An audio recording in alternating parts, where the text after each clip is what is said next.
morning, everybody. My name is Jared Dorman. I am Keystone's onboarding coordinator and vendor service manager. I just wanted to welcome everybody to today's webinar and introduction to Kite Technology, our newest network vendor. Thank you all for taking time out of your schedule to join today and learn more about Kite Technology. We're very excited about this partnership and kicking off with this new vendor.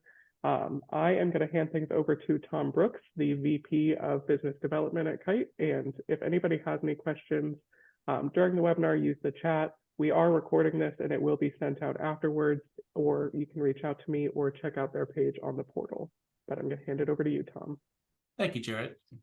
Hello, Keystone. My name is Tom Brooks, as Jared mentioned. I'm the VP of Business Development for Kite Tech. I want to thank you for attending today.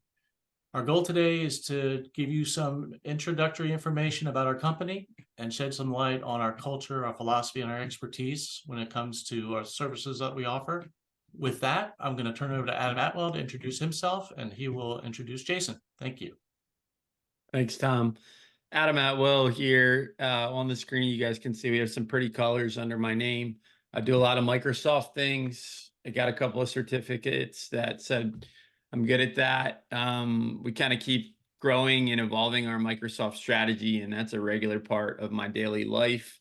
In addition to kind of setting the cadence for what our standard looks like and how we do service around the Microsoft realm, I also am in charge of kind of helping think about what's next in some of our relationships with key folks like yourselves, as well as different technologies as they relate to our industry, which of course is independent insurance. All up. Jason?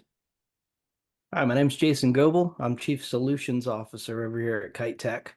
I do have a property and casualty license out here in Arizona. Been working with insurance agencies for right around 20 years now to help them understand, how the business and the technology intersect. Okay, with that, we'll just take a brief look at the agenda. Who is Kite Tech Group? What do we do? And what do you win for showing up today? With that, I'll turn over to Jason to start the story. Thank you. Thanks, Tom. So I guess let's start with Kite Tech. Who is Kite Tech? Well, we are what you call a managed service provider. We do IT services. We do them a little differently. We focus specifically on independent insurance agents. We staff from technology people that have been in the insurance space. We've been doing this about 30 years now. We cut our teeth helping insurance agencies get TAM working on terminal services, if that gets you any indicator in terms of how long we've been at this game. We're a process and metrics driven company. We've got right on about 48 employees right now. All full-time employees, all US based, and all working remotely. We were doing hybrid and remote work before it was cool.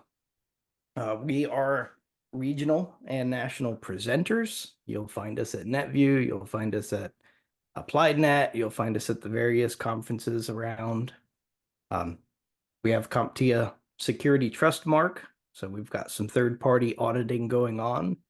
We are one of the few IT service providers that have a Microsoft MVP on staff.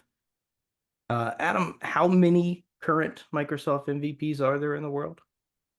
Microsoft likes to keep the number, I think, under 4,000 people, but it floats on average at 3,500. There's a published directory there that you can get to at mvp.microsoft.com. And really, it's one thing to get the award, pretty cool honor, but the folks that stay in that directory are people who stay engaged in the space of kind of serving the Microsoft Kool-Aid, if you will, to the world at large. And that just kind of fits our business model. So that's why we do it, to help, not because we think Microsoft is the coolest thing ever, but about 3,500. Nice. Yep. Very nice. Yeah. And of course, we're Microsoft partners. We're deep in their ecosystem. We're Vertafore partners. We're Applied Systems partners, very deep in those ecosystems as well. But I guess it's not so much about who we say we are. It's what our clients say we are. And they say we're amazing, helpful, professional, courteous. We get feedback, Google ratings all the time, and they call our techs out by name. Stephanie was this, Crystal was that, Jake was this. And one of the reasons for that, one of the reasons that they know the names of the techs that are providing service is we have an extremely low turnover rate. Some of our folks have been here 5, 6, 7, 8, 9, 10 years. The person who does our agency onboardings, he's been here 13 years. We just don't let people go. So what do we do here at Kite Tech? Well, aside from webinars, fundamentally, we just do a handful of things. We do managed IT services, all the care and feeding of the technology. We do a lot that focuses on security and compliance. We do Microsoft 365 tenant management. We do technical consulting, broader scope, but also around Microsoft 365. And we do a lot of agency consulting as well. Let me dive into managed IT services for a minute. This is the bulk, by and large, the most of what we do. And we do, full circle lifecycle management, infrastructure and cloud management. So that's your Azure stuff, your switches, your routers, your firewalls. If you still have an office, it's all that scary stuff that blinks in the back room. When it stops blinking, we help figure out why. We do help desk support. If anything's broken and you'd like it not to be, give us a call. We run a live answer help desk. You give us a ring, our techs pick up the phone. They're answered by technicians, employees, ready, willing, and able to help. We do talk still about business continuity, disaster planning. We do a lot of strategic planning. At X, I'm trying to get to Y. What does that path look like? We like to sit around a 3-4 year timeline of, well, here's where you are and here's where you need to be, and these are what the iterative changes are going to look like. A lot of technology road mapping, things like that. I think a couple things to add there, Jason, on to kind of what you threw out as the kind of our managed IT services. This chart continues to grow year over year, if you will, in terms of our service evolution, right? I think in general in the marketplace, if you look at other providers that are out there, they do an okay job. Some of them do a good job. Some of them do a great job. But I think Some of them do a great job, sure. Some of them do for sure. I think for us, we're really honed in on a few things that are represented here.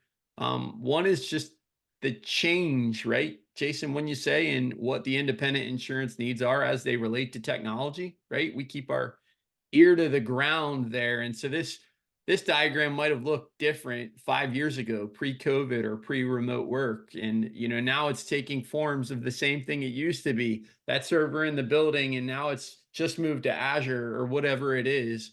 But I think the thing that screams to me, looking at this nostalgic version of our service offerings and how it's evolved, is it keeps getting bigger. And we are too, to a point, but we have lots of things that aren't on this list and intentionally there because we've chosen to not do them. And these are things that I would say we do an awesome job at. And so I think that's one difference that I just call out as a light consumer of our managed IT services. We don't want to be in the business of doing everything halfway. We want to be in the business of doing a handful of things, and maybe today that's represented by 6 things on this picture really well. And we take pride in that. So sorry to interrupt your school of thought, but I just thought I would color it a little bit from a human level. Yeah, and Microsoft 365 management is a good example of that, because step one, we retired Exchange servers, we put everybody's email in the cloud. It's like, great, we're in the cloud. It's like, okay, let's do it all over again with OneDrive and SharePoint, and let's retire your N drive and your S drive, and let's get your printers up there, and Now we're in the process. Oh no, let's get your servers up there. Let's get your identity there. So it's which is why we represent it as a circle, because it's an awful lot of rinse and repeat. And of course, security and compliance. We do that all over the place. To dive into just a little bit more of some of those things, security and compliance is where we spend a lot of our days, consulting with other IT companies, consulting with other agencies that either don't have anybody internal or they've got a full IT staff that they started out life turning screws on servers, and now they find themselves in a regulated industry, and wow, what does that look like? Chad posted a question in the chat whether or not we do VoIP. We do. We do phone systems as part of all the things. We do 3CX. We do Teams as a phone system. We were kind of one of the pioneers there. Yeah, VoIP is the standard thing that we deal with in one way or another. Either first party, we help with it, or we support it at the periphery of the other services we provide. You can't not anymore. Definitely. So a lot of what we do is centered around data governance, security, and compliance. Years ago when in New York put out their first of its kind, 23 NYCRR, followed very closely behind by the NAIC model law. Now we got 22, 23 states all on board. And then just when they think they've established a standard, you got Hartford and Travelers and Coalition with their own list of demands and their own underwriting guidelines. So we take all of that, throw it up in the air, and bring it down as a standard. So, it's nice that New York wants what it wants, but Travelers wants things that's above and beyond that. So that's where we set our bar.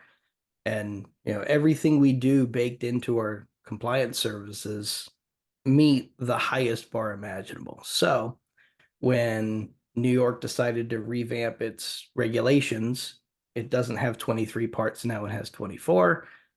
No big deal, because we were already meeting Travelers with their list of demands, so we're good there.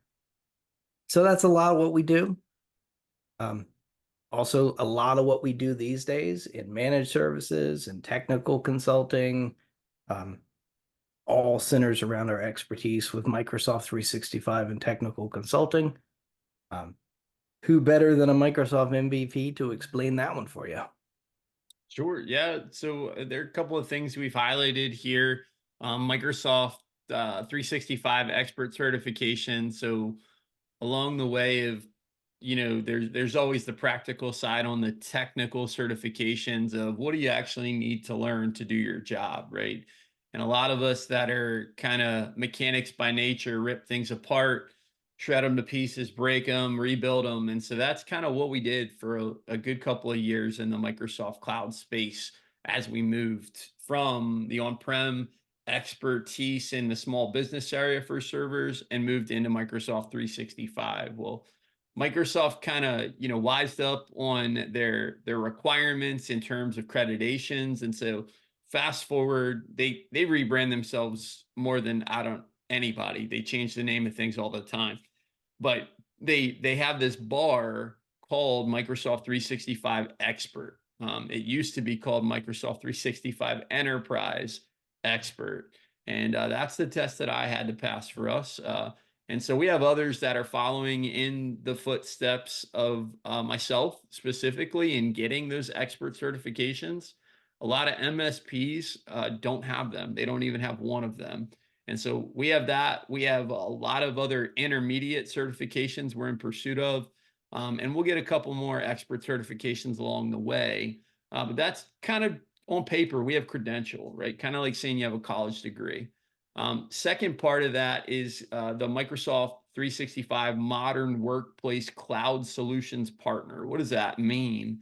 That means we checked a bunch of boxes that Microsoft said for us to endorse you as our partner, you got to check these boxes. And we did, specifically with the model of cloud first SMB in mind, right? The Modern Workplace Cloud Solutions Partner has two different tracks. It has enterprise and SMB.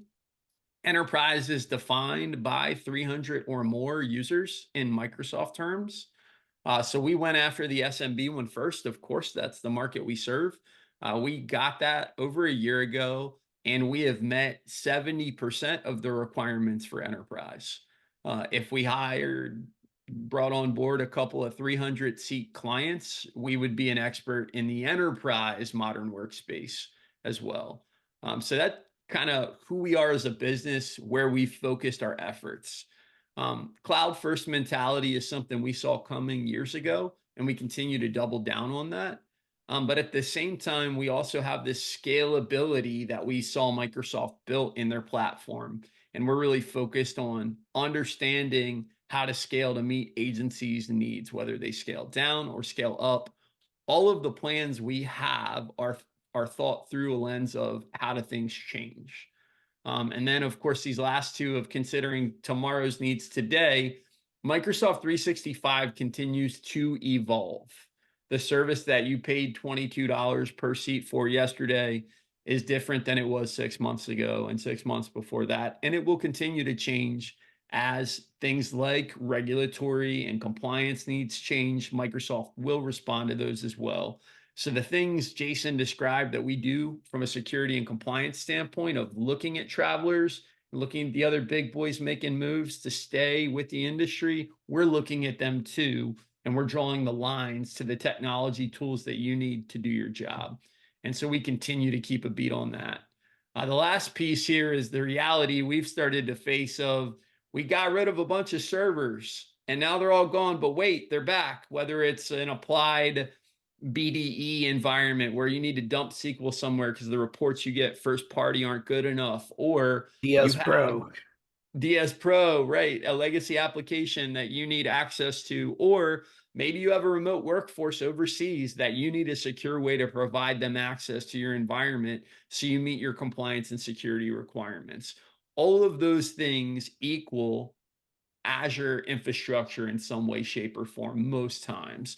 And so we've started to now hone and focus our skills on kind of that aspect of what's practical in Azure infrastructure for the SMB and where may it grow as the SMB grows to enterprise. That's a big focus for us this year here on kind of evolving our Microsoft 365 expertise across to the Azure. Following suit with kind of some of the things we see in what we call technical consulting. Years ago, we had the standard boxes of fully managed customers. So if you were fully managed, we expected you to fit in this box, and you had an all-you-can-eat package, and we called it, a smorgasbord, and you paid us, and we did all the things, and we didn't count numbers, or, in a lot of ways, we didn't even have projects in certain customer things. We would just do that as a part of the managed service agreement. That kind of evolved to us doing niche projects for non-fully managed customers. And so fast forward to now, and you can see here on the screen what's represented as some very, a combination really of paid projects for specific engagements we've done over the years. Maybe you have an MSP. Maybe you have internal support that manages things, but they don't have the time to get you to that next step. These are all aspects of services that we've taken from a fully managed approach, and now we've built and scaled our business so we can help customers in unique scenarios for paid projects for some of these specific things. In addition to that, you can see kind of the writing on the wall that we see anyway in these blocks that are representative of things that will be future services that will build and evolve, right? Like data governance and compliance. Today, you're probably asking the question around, well, how long do I need to keep this data financially? How much risk do I have for keeping it? But maybe you don't have a process for governing that inside of your business. Maybe you don't even know how to approach that conversation, right? That's kind of what we consider to be really consultative, right? Non-standard, because it's about your business. So that's one example of something that we expect to see continue to grow. And these are, these services will look different, right, as the requirements change and the industry calls for new things. But these are things that we've really seen a lot of in the last few years. All right, so tenant management. This is a really cool one. You know, as we deployed 100 different customers from their local on-prem environment to Microsoft 365, we realized, hey, a lot of these things are kind of the same in terms of what we do and what the customers can't do, right? And so we've started to build, you know, over the last 24 months, a service around specifically, you know, maintaining your Microsoft 365 tenant. And the tenant is your organization's Microsoft 365 subscriptions, features, and all of your data, your devices, and your identities, the people accounts associated with that. And so these are kind of what I would call the temp poles. I'm not pronouncing that word right. My wife will tell me later, I'm sure, but the most essential aspects of tenant management that we see today, right? It's going to be, hey, just basic maintenance. If you have an add, change, remove for a user, we want to do that. We want to be mindful of the dollars you're spending there, as well as that you have the right licensing to meet those needs, right? In addition to that, we have forms of the things we do in Exchange Online. What is that? That's the email server backend, right? And we'll help you with those things. OneDrive and SharePoint, that's the modern day version of your files, whether they're individual for yourself or shared for, you know, your organization, be a team or the organization at large. Microsoft Teams in 2 flavors, right? A lot of people know what Teams is. It's not a secret. You know, you can do a webinar in Teams. That's great. But did you know you could structure chat in a way that your business could save 100 emails a day? Did you know that through a little bit of training and internal process building, you can literally save time and be more efficient with your communication if it's, you know, leveraged in a workflow like mentality? Did you know you could also build screens of workspaces inside of Teams? Let's say you want to put a workflow manual there that's a living document you all work on, or you have a checklist on a Teams, a notebook, a OneNote, where you say, these are our task lists we do for every onboarding. You can put all those things natively right inside of the Microsoft Teams client. The other side of it that we see is, of course, the Microsoft Teams phone. That question got asked. Thanks, Chad, for that. And we do see folks leveraging Teams phone for voice. And then the last couple there, Endpoint Manager, or now called Intune again. It was Intune before. They changed it to Endpoint Manager. It's Intune again. What is that? That is the device management platform that we secure where you consume and breathe your Microsoft 365 data. And so for us, that means that we're managing it with Microsoft first-party tools, and we're using Endpoint Manager as a part of that solution.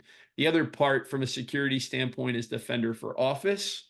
Of course, scan your emails, look for bad things, scan those links, and capture them and save you from yourself every time you click on an email. We want it to go through a safe filter and make sure it's okay to click on. And then all the other things like junk mail filtering and all that. That's Defender for Office. And of course, that extends beyond email. A lot of people don't think about the risk of, what if I put a link in chat in Teams, right? What if I copied it from an email and just said, is this a good link? Well, what's going to stop somebody from clicking on a bad link and, you know, a threat vector opening up? Well, you know, Defender for Office extends beyond email. It goes to Teams as well as other areas of Microsoft 365.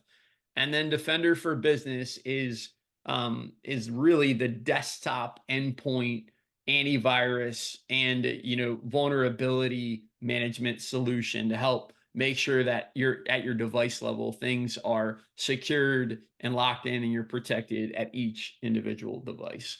Those are the pieces, some of the biggest ones of what we see and what we're doing in our tenant management service. And last but not least, we have a whole division dedicated to agency consulting, Applied Epic Consulting, MS360 Consulting, accounting and bookkeeping services.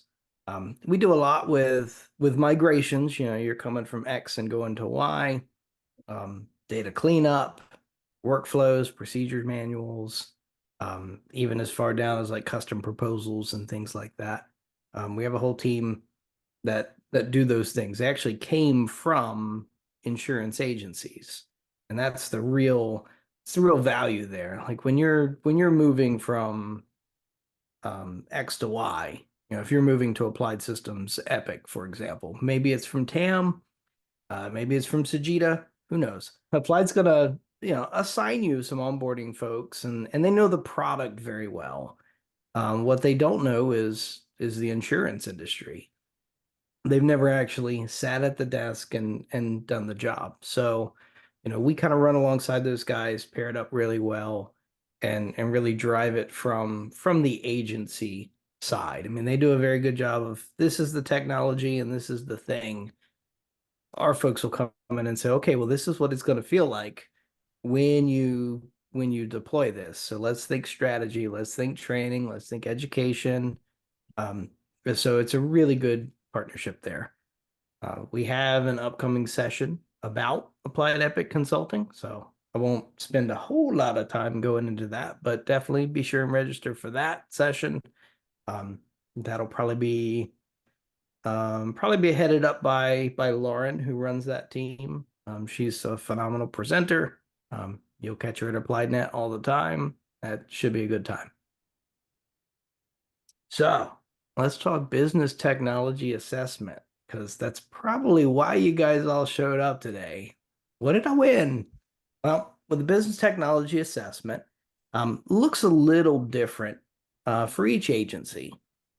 So what we do basically is, we pop the hood, and we take a look at the hardware you're using, software configurations, security, accessibility, compliance. Those of you with still have legacy servers, it looks a certain way. Those of you are full all in on Microsoft 365, it looks a little different. But the end result is always the same. We pop the hood, we look at the things, and we come out and we give you some free advice, some recommendations of what you maybe should be considering and the path forward. If you're Microsoft Business Premium, but you're using Barracuda as a spam filter, and you're using this as a cloud backup, and this, there might be a better way, maybe a more cost-effective way to structure those services. So that's what you win today for showing up. Next steps are going to be, how does that happen? How do you get your free candy? Thank you, Jason. So next steps, pretty simple. Book an initial conversation with me. I promise is pretty painless. That's what I've been told by over hundreds of agencies that I've spoken with in the past 2 years. I work with you. It's painful. Don't let anybody tell you different. We will take our show on the road here soon. The complimentary business technology assessment, we kick that off with Jason, and then we will review the findings with you. One couple things I want to note on this: it's just a conversation whenever you speak with me. We invest in people one relationship at a time, and that means your agency. We may not be a good fit for you, but you will certainly get the advice and expertise of hundreds of agencies that we've talked with and worked with over the 30 years of being with Kite Technology. I've been with the company for 15 years. Jason is 13 years. Adam is 11 years. We have whenever we started with the company, when I started with the company, we had 6 people, and we're now at 48 people. So we know what we're doing. Jeff Kite, the founder, has in his heart always wants to help the insurance industry because it takes care of us, and that's the way we feel about things. So with that, I'm going to turn it over to Jason and to Adam to answer any questions or any chats. Thank you. Yep. So Q&A time. So the Q&A thing in Zoom is open. The webinar chat is open. Throw some questions in there for us. I put together a list of questions already. We get these questions a lot as we do our webinars, as we do our presentations. So I figured save you a little bit of typing, ask the questions now. Questions we always get is, do I need a server? My IT company just recommended I replace my Dell PowerEdge R420. Do I really need to do this? That's one of the questions we get a lot. The answer is always a little different, but the answer never includes physical hardware for us. Yeah, Adam may come in and say, well, you might consider some cloud desktops, or you might consider some Azure infrastructure or something like that. So the server role may still exist, but the physical hardware, we don't even sell it anymore, frankly. One of the other questions I get all the time, and not just related to the New York cyber regulation, but NAIC and FTC and all the things, is like, what regulations even apply to me?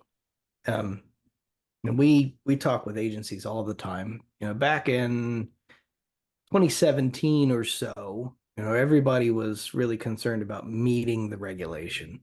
And nowadays, everybody's tried their hardest. And I suppose there's probably somebody out there who's still got their head in the sand saying it's not going to affect me.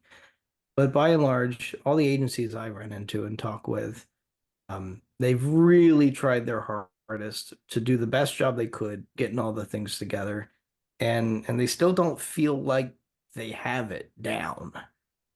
Either the game changed or the feature set changed or something changed, but I always do a show of hands. Who's got New York regulations? Me.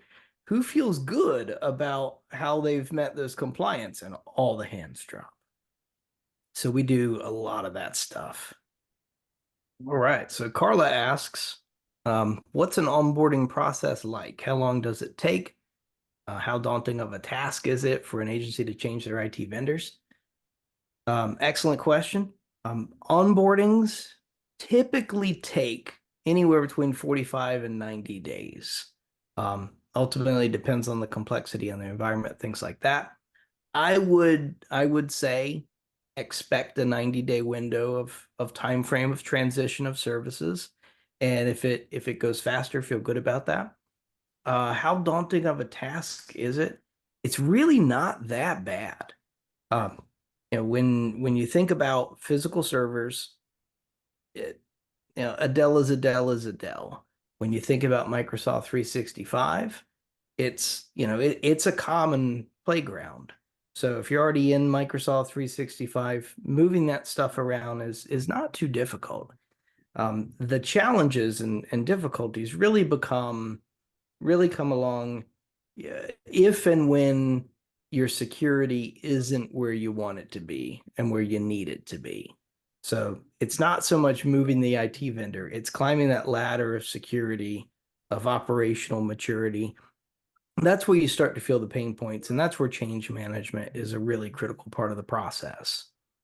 You've got, for example, one of the drivers of changing IT vendors might be, you want better visibility over your mobile devices. You got folks with cell phones have data. You don't own them. You don't have an answer for that, but you'd like one. So changing the IT vendor is a piece of cake. The challenge, the thing that really requires the change management, is implementing those new and better services. And that's going to be different. That's why we do the business technology assessment the way we do. Is it, helps us get to know you and helps us know and kind of advise what a transition could look like. Not just to us, frankly, but to any vendor. If you've got some really unique processes or stuff, that gets uncovered in a business technology assessment where we can advise you and say, hey, that thing, that widget that we're talking about, that's going to be a problem wherever you go, or, it might be an easy thing. I think one other thing, Jason, that's probably worth noting in an onboarding process, and we experience this a lot, and I think I'm the kind of guy that says rip the Band-Aid off. Here's the pain you're going to bleed. And I probably present that differently to a customer than some may, but I think that there's a reality of the outgoing provider, right? As we're onboarding the customer, there's an offboarding happening typically in some way, shape, or form. And I think that it is a regular part of business when we're onboarding a new client that there is a challenge that is unforeseen in some way, shape, or form that limits our ability to move effectively and on board fully, right? We can have all the conversations ahead of time in the pre-sales process and give you all the flags, but when the rubber meets the road and somebody's dollars, their checks are going to stop, they respond differently. And so I think it would be amiss for us to not call that out loud, that, you know, not everybody does the right thing and plays nice and does the handshake. And we do our best always to honor the customer and treat the outgoing provider with respect, of course. And that's a very, we don't have a hostile takeover mentality that we have to do very often when onboarding customers. We've had to do a few over the years of service we've provided for clients. They do happen. But most of the time we're able to help make that transition better, you know, with the client's trust and their help in certain ways. But that's a pain point we can't completely control for you. Obviously, the outgoing provider wild card. Yeah, that's a good point. Yeah. So Stephanie asks, we have a full-time network admin on staff, but we're looking to augment resources. Do you have any scenarios where you work with the on-site IT resources? Absolutely. We do all you can eat fully managed services. We also do what we call partner IT, where there's some IT staff inside the building that work for the agency and they're augmented by our services. Those kind of come in two flavors, depending on who's on staff. Sometimes agencies will have a director of IT, so to speak. They've got the big picture down, they got the budgeting down. What they really need help is, help desk, turning of screws, things like that. Maybe some consulting here and there on strategy and Microsoft 365 adoption. The other scenario is where that director level isn't what they have. And what they have are junior admins, someone who's really great with the PCs, can solve all the Windows problems, can solve all the, the monitors are not showing the screens right. And what they need help with really is that chief information officer type role, that director level. And we augment those as well, where we partner with some technical consulting, some managed services, and then we can provide some direction into those junior admins and frankly help them grow their careers, help them turn into that director level. So we do both. We do both very well, do it all the time. We call that service co-managed, right? Correct in official marketing terms. Yeah, co-managed IT, partner IT. Yep. It goes by a number of names. Tom, did you have one that you wanted to address from the list? I was just taking a look at the list here and wondering if anybody would like to know about how it is to deal with remote users. Regardless if you have all remote users like Kite Tech does for the most part, or if you have a hybrid situation where they're supposed to go into the office 2 times a week or 3 times a week. We have the system when we set up the Azure Intune, whatever the name of the Intune is at this point. We have a system to be able to protect them regardless of where they are, whether at the airport, whether they're at Panera or any coffee shop. The system that we have in place protects them regardless of where they are. One thing I'll mention too is that your remote users, oftentimes insurance professionals are traveling. With our help desk and with the kind of support that we supply, especially whenever you're in the co-managed as well as the full service. If you're at the airport and Outlook is not working on your cell phone, you can actually call our help desk and get a little support there. We can't remote into your phone. We can look at the tenant, just make sure that you're okay there and help talk you through what we need to do to be able to get that app running for you again. Yeah, that's still a lot of what we do for a living. When COVID hit, everybody had to immediately develop a work from home strategy, develop a remote strategy. And some had the pieces in place to do it well.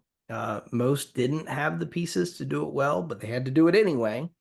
So it was kind of, catch as catch can, and we're still helping agencies figure out what that looks like, what managing and monitoring looks like. How do you get it back into a box that provides good security, good visibility, good accountability, but still maintains that flexibility that we got our hands on and now we like. Getting people back into the office is not as easy as upper management may think it is or want it to be. So we still very much do a lot of that type of consulting. Another one of the questions we get a lot is, from our agents, we like, hey, my insured just got denied on this renewal, like, and I don't even understand the words. Like, how can we help? So we help a lot of our agencies and our agency partners get into those conversations. And while I can't always turn the screws on their network, we often have a lot of good advice, a lot of good strategy. If you're facing a big renewal and it's going to be a mess or things like that, we cross the line and work with IT providers that really have nothing to do with us, just to provide some good strategy there.